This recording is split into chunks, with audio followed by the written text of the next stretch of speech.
Good morning guys, in front of me is TCL 50 SE and let me show you how to change wallpaper.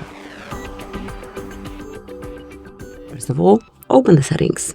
Then from main settings list, select home screen and lock screen, and here mark wallpaper and style. Now click on change wallpaper, and now you can choose one from your own photos, one from recently used photos, live wallpapers or static wallpapers. And this is the album that I wish to choose my wallpaper from. For example, this one, you can tap to see how it looks on both home and lock screen, and then just mark apply. Finally decide if it's for your home screen only, just your lock screen, or both of them.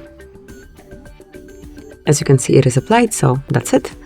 Thank you for watching, please subscribe our channel and leave the thumbs up.